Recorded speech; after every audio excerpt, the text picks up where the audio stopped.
Kumusta naman? Kaya mga kabayan, kung naririnig na naman at magpapakita naman ako sa inyong masarap na luto, siyempre may okasyon, pista din sa amin, ari isa sa akin mga niluto, ayan ho, ay di ko naman maaaring hindi papakita sa inyo, alright, lalo sa mga hindi pa nakakapanood kung paano ako magluto ng humba, ayan ho, isang ulo ng baboy ang ating huhumbain, mga kabayan, hugasan nating maigi, siyempre, ulo yaan. May lansaya akong tutusin kaya dapat yan ay hugas na hugas naman hindi ko naman lahat na humba yung mga karikit diyan ay aking babawasin at gagawin naman natin taghilaw yun ho ba may utak ngayon tayo gagawa na ng panimpla diyan hindi pwede mawala itong dahon ng laurel na yan ating nilalagay na doon sa ating kasalula at itong whole pepper corn yung pamintang buong iyan yan ho. Tapos ay lalagyan natin ito ng tahure. Yan. Mga 3 piraso niyan. Hindi pwedeng wala niya. At hindi kumpleto ang lasa ng humba. At ilang dudurugin diyan sa ating pagpe-preparang iyan. No? Mga 3 piraso lang ating iyan. Yung may alat na rin. Ito, asukal. Lalagyan natin ng mga 1 tasang asukal iyan. Para na sa ganyan may panalo-panalo ang tamis. Ayan na. Kulang-kulang 1 tasa yan para panalo yan. Masarap sa humbay matambis-tambis. Tapos ito hindi pwede mo wala din oyster sauce pampalinamnam natin ayan sa inyong napapanood yun yung pinagsasama-sama lang natin dyan itong tuyong ito yung mga 4 na kutsara yan yung oyster sauce natin kanina yung mga 3 kutsara yan ito mga kabayan ito lang sa itim sayang hindi natin ang karikit na tubig. Ngayon, ano pa ilalagay natin? Durog, pamintang durog. Ayan, siyempre naman. Yun naman yung mga pamintang buhay. Kung hindi nyo nga ngalutin hindi naman itong lalasay. Parang adorno lang. Ano? Lalagay na natin itong ating ulo ng baboy. Linis na patagas po na yan. Siyempre, kako nga yan ating hindi naman ilalahat. Babawas tayo ng karikit na. Yan ha, tayo napili ng pwede natin gawin taghilaw. Yan na. Tayo makapili, halo-haloin lang natin yung pagkakasimple, di ba gahaw, itutusay. Isa naman yan sa masarap na handa pag mga pistahan. Hindi rin pwede mawala din sa aming basaysay pagka may mga okasyon, lalo nga pagkagay ang mga pista. Matibay-tibay iyan sa panis. Alagyan natin ng 3 pirasong sibuyas at saka 1 ulo ng bawang na yaan. Yan man hindi natin para gayatin pa o durugin pa. At nasa tagal ng pagpapalambot yan talagang yan din, lusaw din iyan.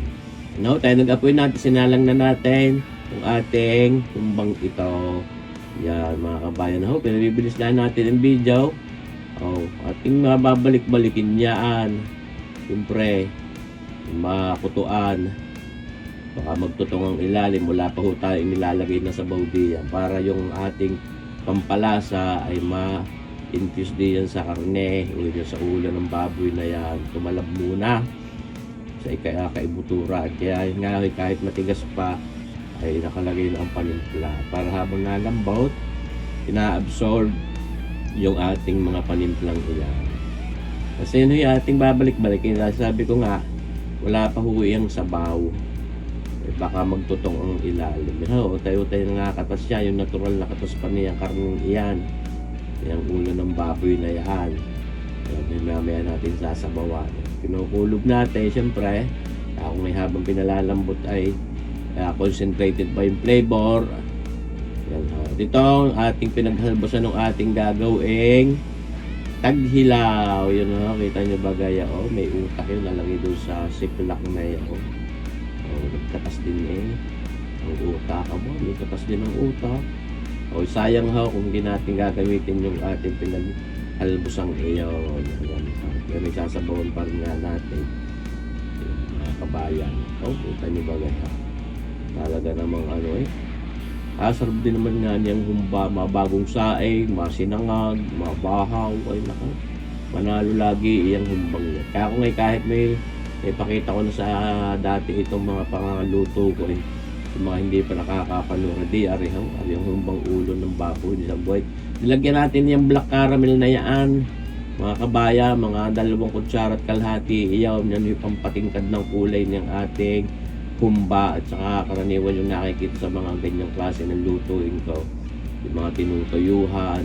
Yan ho'y walang lasa, wala ding amoy, ang black caramel na yaon. Kita ninyo gahaw. Pampaganda lalo ng kulay, pampa-enticing. At ito, susukaan natin. Red cane vinegar ang ating gagamitin diyan. Yan ho, paborito ko yung red cane vinegar. Mga 4 na kutsara lang muna. Yan, ayaw ko din naman ng humbang masyadong maasim, matabi sa kaway para naghahalumanis ang amoy pagka sobrang asim. Tsaka yun nga ho, ma-overpower yung kabuang flavor pagka lagi may nananaig na isang lasa na halos nasasapawan na yung kabuang flavor niyang ating niluluto.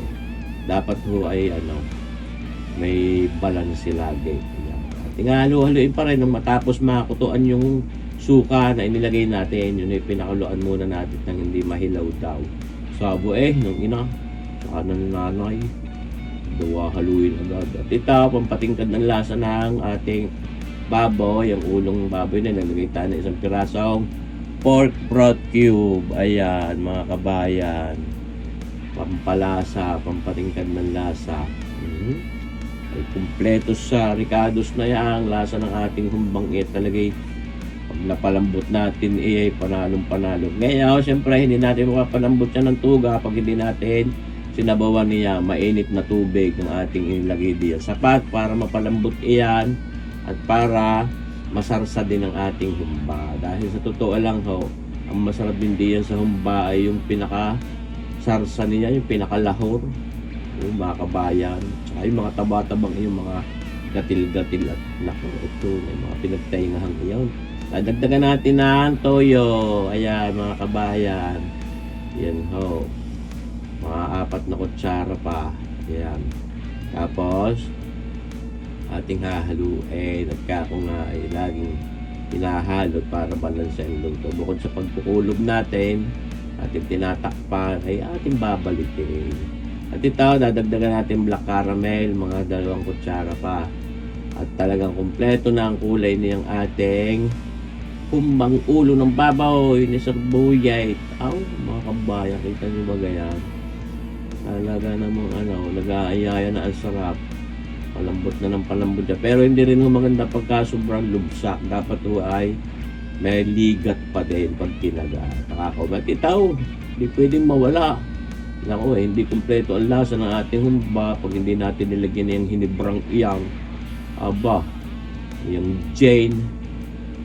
Ito na yun naman. Yan din ang isa sa pampatibay din sa ating humba. Yung ginaiyan. Lagay. Lalasingin natin. Lagay. Yan. Kita nyo magayan. Ito na yun. Lagay ng lahat. Mga 1 jigger at kalahati yung ating nailagay diyan. 1/8 cup. Ayun. Kita nyo magayon. Ang tira, alam na. Tirang aray, alam na. Kung saan rin mapapalandeng doon sa hapag ng barikan, pista pista mga kabayan.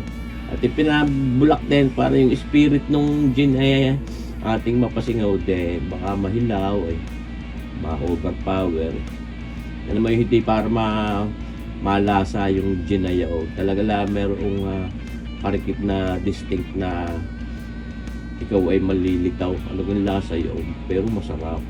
Ating kinukulo pa rin. Paluto na yan. Malambot na yan mga kabayan. Ayun sa nakikita niyang luto na itong ating humbang itaw. At iyan na nga ating nilagay na diyan sa ating lalagayang at nakahain na sa hapag ng lantakan. Yan ang ating humbang ulo ng baboy ni kabayan. Ayos! Maraming salamat sa inyong panunood mga kabayan. Nabakan niyo pa rin ang ating mga susunod na videos. God bless!